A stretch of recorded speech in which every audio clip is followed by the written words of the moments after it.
GPL to resume meter readings. Drain cleaners bemoan lack of payment. In the region, Jamaica disagrees with the decision to hold CXC exams in July. And internationally, Americans continue to leave their homes despite increase in COVID-19 cases. Greetings and welcome to another episode of Channel 2 Headline News Update. I am George Gonzalez. Thank you for joining us. Region 9's first COVID-19 case is a Guyanese man with Brazilian citizenship who had fled the isolation facility at the Letum Regional Hospital. Hamlet da Silva lives in Brazil and frequently crosses the border for business. The man discharged himself from the isolation facility during Monday night and crossed the border illegally. However, he was arrested in the Brazilian town of Bonfim on Tuesday morning. Da Silva has since been returned to the facility.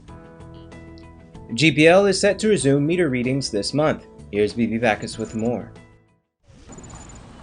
On Tuesday, the Guyana Power and Light Incorporated announced that they will recommence meter readings across all served areas in accordance with their meter reading schedule for the month of May 2020.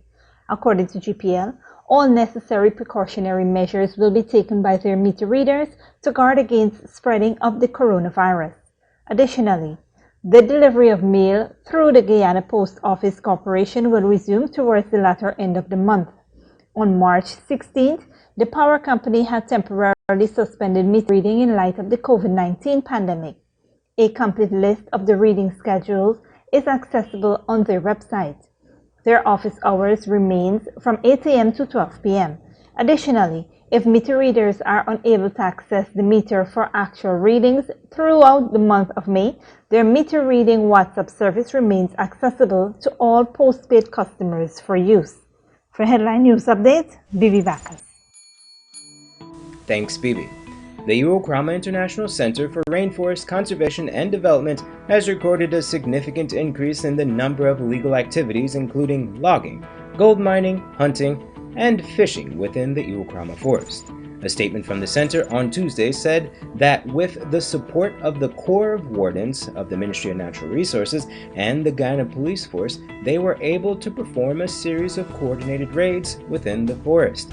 In the statement, the center noted, quote, "A marked increase in intensity from the usual one-man operation using metal detectors and a spade and is of grave concern to the center. These activities, the center believes, are being perpetuated by individuals taking advantage of the current restrictions and lockdown protocols established to combat the COVID-19 virus." End quote. The center reminded the public and other stakeholders that these activities are not allowed in the Uokrama forest. Despite fears of COVID-19 among other issues, many of the nation's essential workers continue to labor in earnest. Now, a group of persons contracted to clean drains of several communities in Region 4 is upset with their employer. According to them, despite having worked weeks on the job by this point, they have yet to be paid. Here's Esther Sobers with that story. As the world grapples with COVID-19 and the negative effects it has brought to the economy, many persons continue to seek employment in order to sustain their families. However, 12 persons who were hired to clean the wastewater drains are upset. After having completed most of the work, their employer is refusing to pay their wages. Mr. Ratio, after the work, he don't collect somebody for this contract and he can't give we money. He can't even give 1,000 up to now. Not even 1,000. I have 3 children. I don't work no way. Yeah, buddy. I don't take a chance and go in the trench. He's up the East Coast. He's up the East Coast. He get over from the NDC of the East Coast. That's a dirty thing we got too. NDIA. NDIA is the people he working with, he getting these contracts from. And he never give and it is a fail to we. Yeah, buddy. It is a fail. Right now he bullying we. The workers, who mostly consist of men, were employed by a local construction company to clean drains of villages on the east coast of Guyana. The men were supposed to be paid $7,000 per day. However, they claimed that the contract changed and they were to be paid $800,000 in total for the job. It would have been divided between the men. Today, the men have not been paid a dime. They plead to be paid their salaries. Come tell me we have to carry the trench from the line top to the seawall for the same money. And we cover about like 4 trenches. In the 4 trenches now we come back and tell we got to cover 10 trenches. Because when we realize, well, they want people cover 10 trenches. Adding trench. Yeah, adding on trench. So they won't give you the money. So the 4 trenches will be clean. The site and we won't start working back the right trench we want to work. And it starts a big problem. And it starts a big problem. Because first it we don't forget, first it we 8 trench. Right? And we went to the 8 trench we finish 4 and a half. Right? And you're trying to tell me that we work what we do. We only work $180,000. From the $180,000 now, you end up talking about you end up talking about the work we do now from what you said now, the work we do now is only $40,000. You know? So when we go to the station set is a private matter. Headline News contacted the contractor on several occasions. He has made promises to provide evidence that refutes the claim of his employees. As of news time, no evidence has been forthcoming. Nonetheless, Headline News will continue to follow the story and give an update as details arise. For Channel 2 Headline News, Esther Sobers. Thanks, Esther.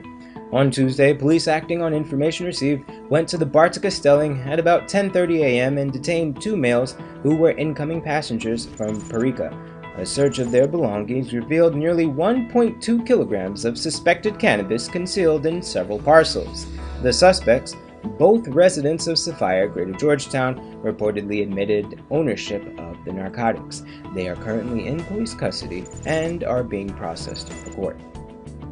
Don't go away. Coming up after the break, Jamaica disagrees with decision to hold CXC exams in July, and Americans continue to leave their homes despite increase in COVID-19 cases.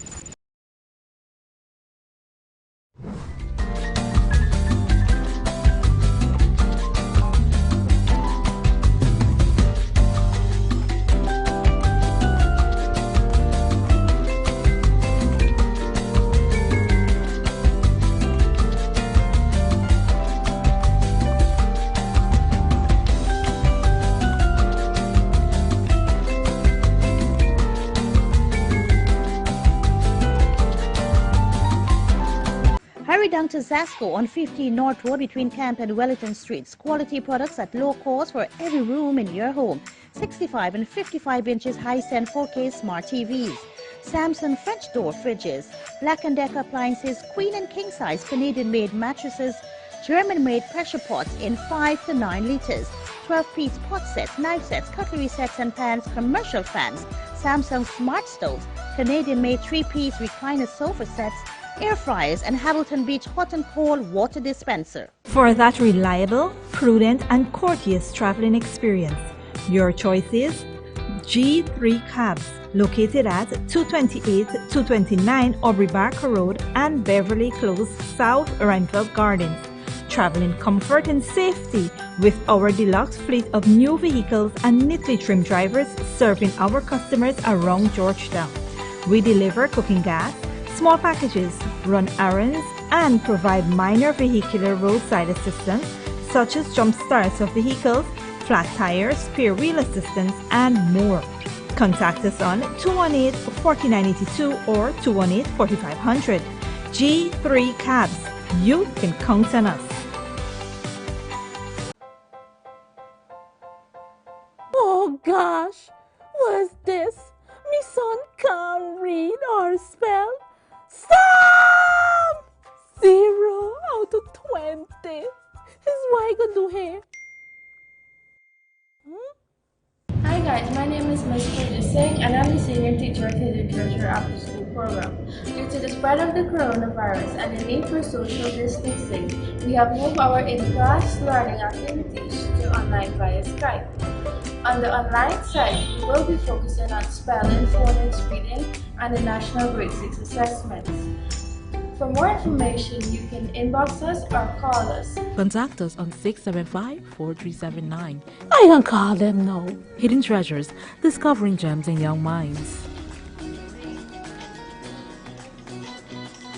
Meet Terence and Shabana. Both believe they've been exposed to COVID-19 and were advised by the Ministry of Public Health to quarantine themselves at home. It's a normal working day and Terence grows tired of home quarantine guidelines.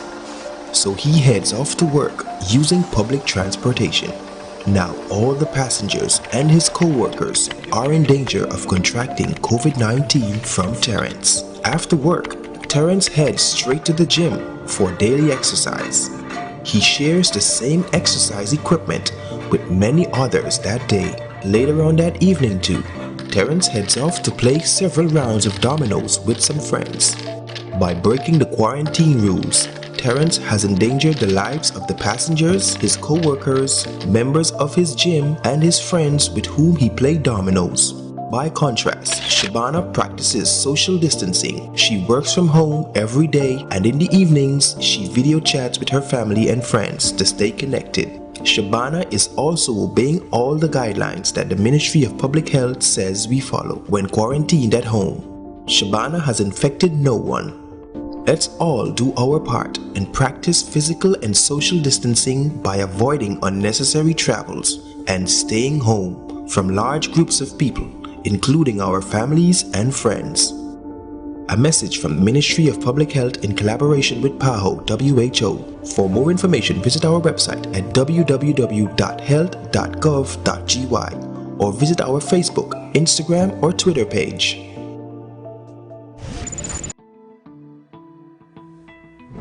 Welcome back. Now we take a look at news in the region and around the world.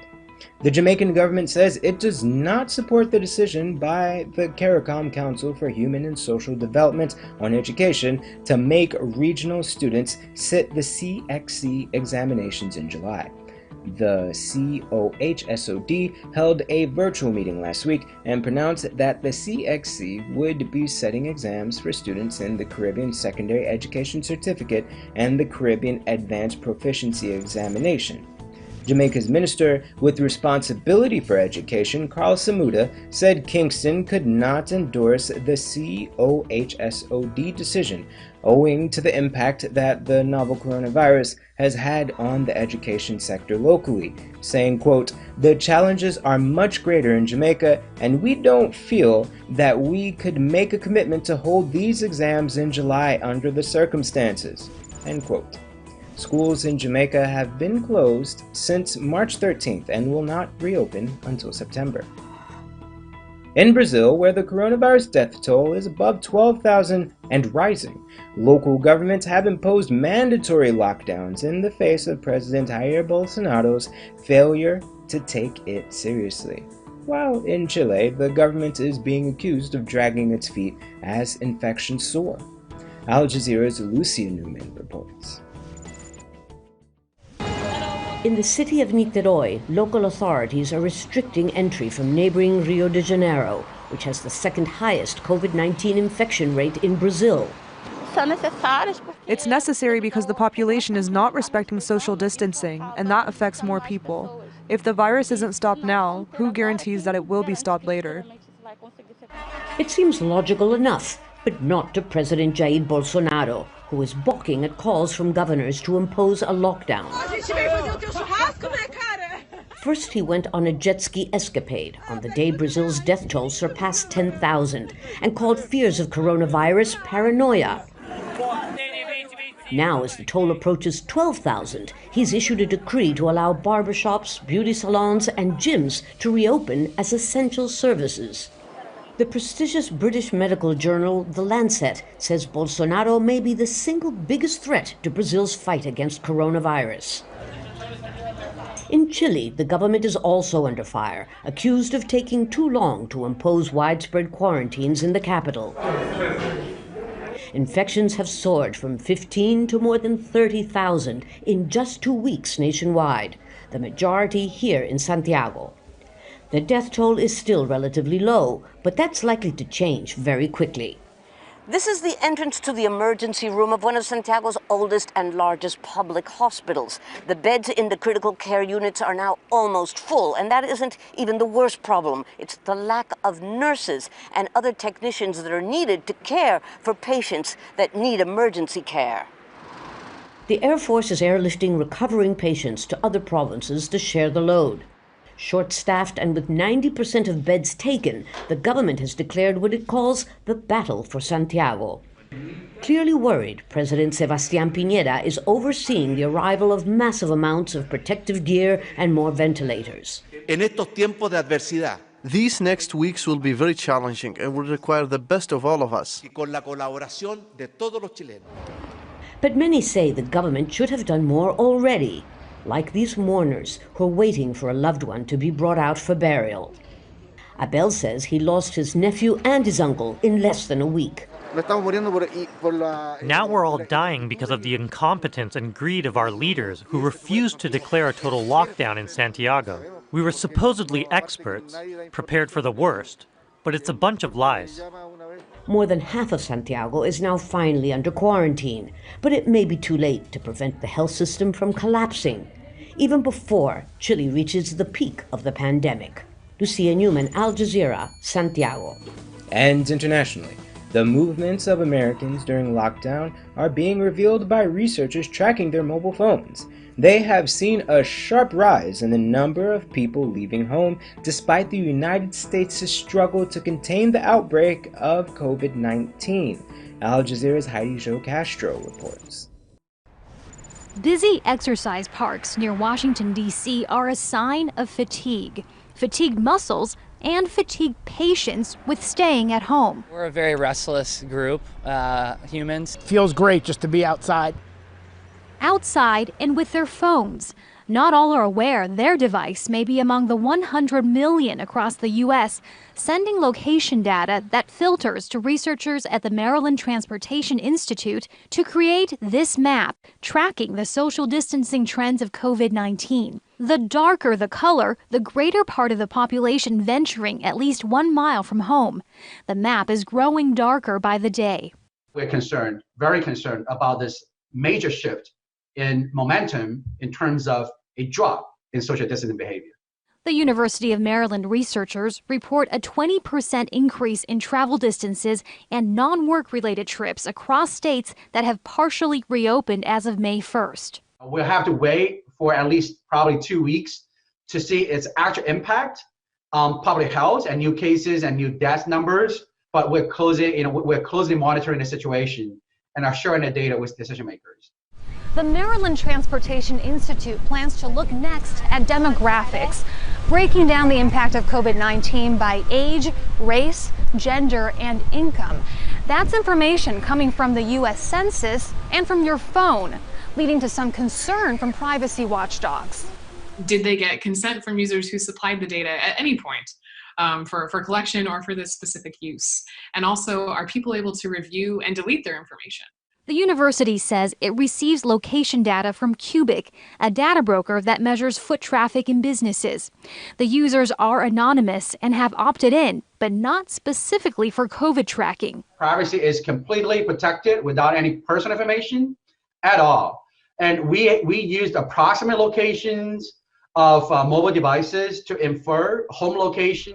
In a pandemic where many are tired of sheltering the privacy of their homes, more and more Americans are venturing out under the eye of researchers. Heidi Jo Castro, Al Jazeera, Washington. That's all for today's regional and international news. Here is your 3-day weather forecast.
That's all for this edition of Headline News Update. Tune in Friday at 6 p.m. for another episode. Be sure to subscribe, like, and follow us on Facebook and YouTube. Also, visit our website at headlinenewsguyana.com for all the news we couldn't fit into the newscast. Until then, take care.